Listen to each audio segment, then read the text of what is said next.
What's happening, good people? Welcome to the channel. I'm Wes, aka Mr. Budget Watch, and today we're going to be reviewing this Pagani.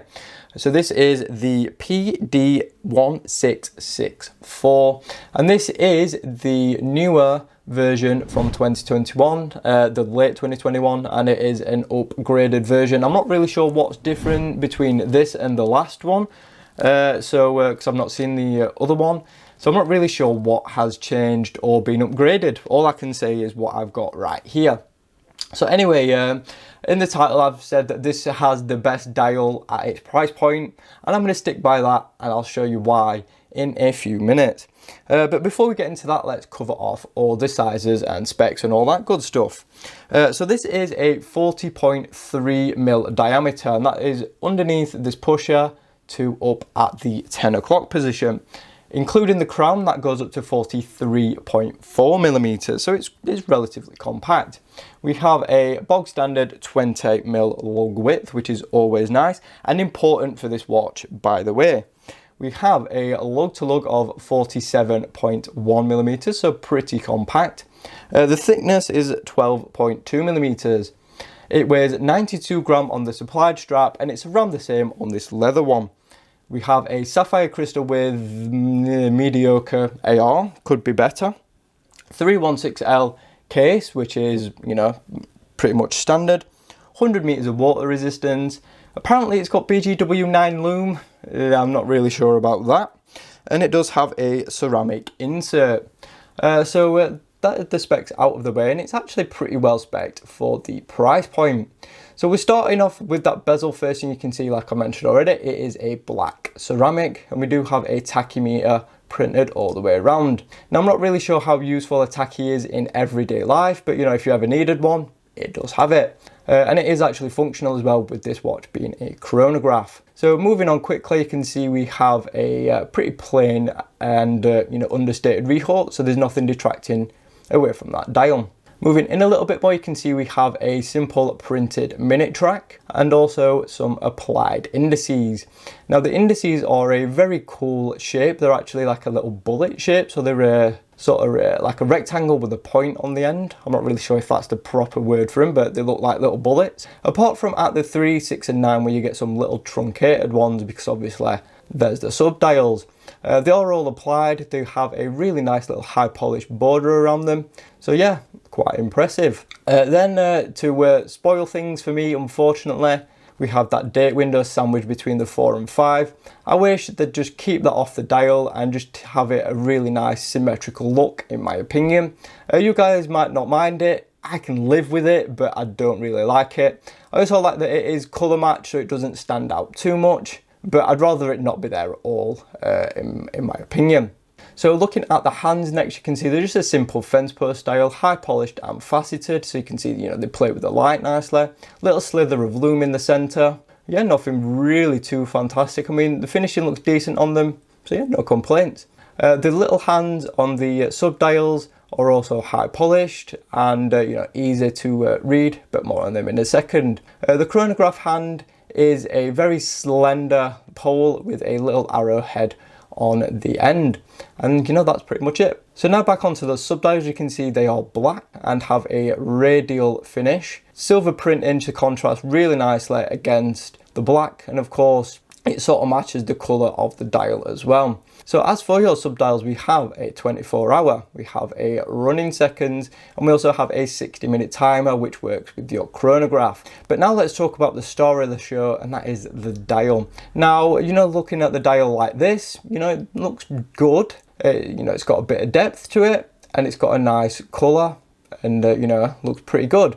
But then you put a macro on it, and then you can really see just how detailed this dial is. I was not expecting it. I thought it was just like a really fancy printing, but no, there is actually some genuine depth to this dial that I was not expecting. I'm not sure if it is real Meteorite, because real Meteorite does cost quite a fair amount, and a real Meteorite dial is actually more expensive than the entire watch. So I'm not really sure it is a genuine Meteorite dial or not, but all I can say is that it looks really, really nice.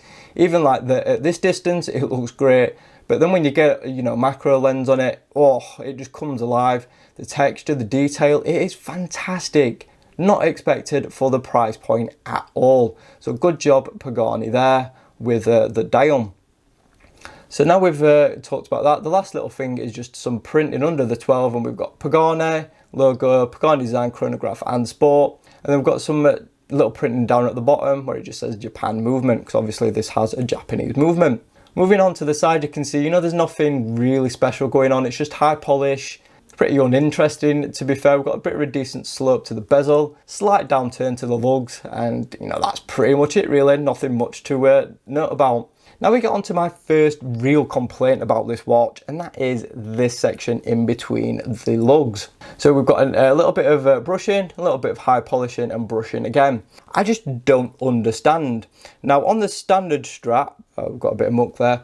On the standard strap, you know, it looks pretty decent. You know, if you put it like there, you know, it looks all right, because obviously that middle accent flows nicely with the design here.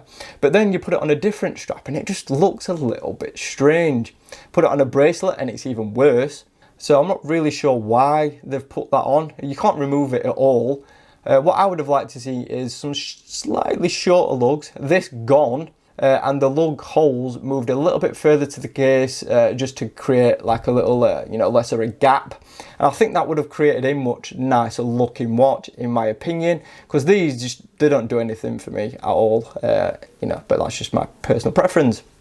Moving on to this side, you can see we have a triple array of things. We have two chronograph pushers, which are screwed down, and then we have a screw down crown, which is always nice to see.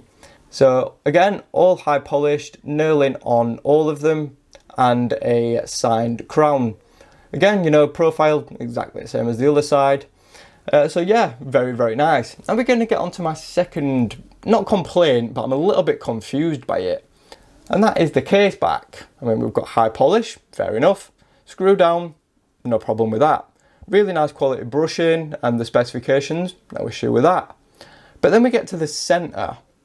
Why a starfish? I don't understand why they've put a starfish on a like a racing style chronograph.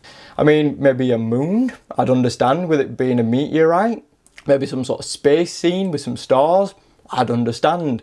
But a starfish, I really, really don't understand. On a dive watch, yeah, I'd understand. But on this type of chronograph, why a starfish? Maybe you guys can answer. I'm really befuddled by it.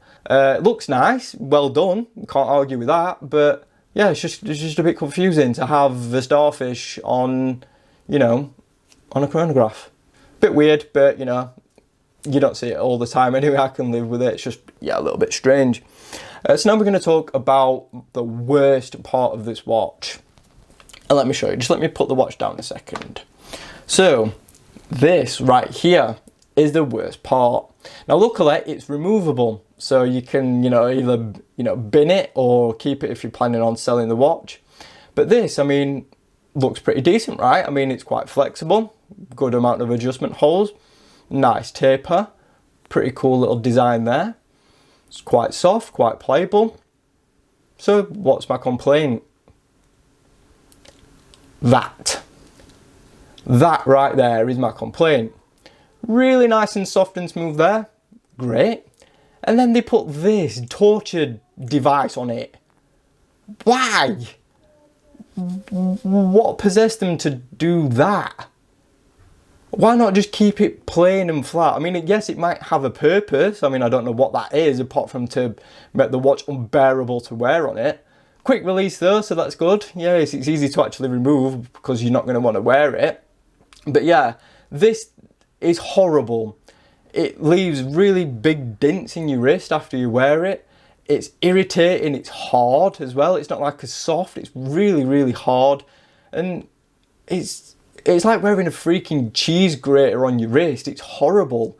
I'm not sure what possessed them to say, you know what? Do you know what this strap needs? Yeah, freaking cheese grater. I mean, I might sound like I'm like moaning a lot, but I really am. It's abysmal. I'm really not sure how that passed, or even how it was thought of in the first place.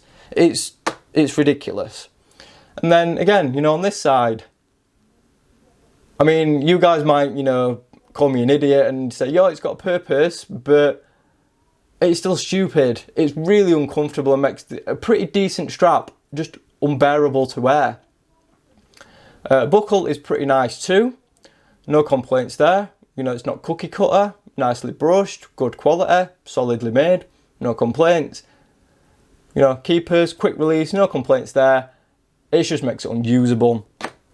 We're going to actually talk comfort quickly now. And, you know, obviously on this strap, I wouldn't even go there. I'd get the watch, take it off and put it on something else straight away and just keep that just in case you ever sell it. But on this leather strap that I have here, it's actually a very, very comfortable wearing watch. Let me just pop it on wrist and I'll show you more. Right guys, so here it is on my 6-inch wrist. And do you know what? It fits really nicely. We've got no lug overhang thanks to the reasonably compact lug to lug. The profile of the watch as well, you know, it's quite nice. You know, like I said, we've got a tiny bit of downturn. You know, we do get a little bit of a gap, but I do have a very strange shaped wrist. You know, the lugs do, you know, taper like I said, a little bit down, which does bring the strap down nicely. And it's a really nice watch. It's lightweight. It's not got a really thick, bulky case back because it's obviously a quartz, so it's not an automatic. So yeah, it's a very, very comfortable watch. You know, this leather strap does help with that some, but it's really, really comfortable to wear. I'd say perfect size, probably 6.5 inch, 7-inch. But you know, even with my 6-inch wrist, I think it fits fine. I think they've got the proportions pretty right as well. You know, there's a good amount of bezel to dial ratio. So there's not like a really thick bezel and a small dial, or a too big dial and a too thin bezel. I think they've got the proportions, you know, pretty much spot on. So yeah, I can give it a thumbs up for comfort. So now we're going to talk movement and in use. So this is using a Seiko VK67, which is a mecha quartz. It's a tuning fork style. It's Japanese made, plus to negative 20 seconds per month, 0 joule, and a up to 3-year battery life. So let's show you how this movement works.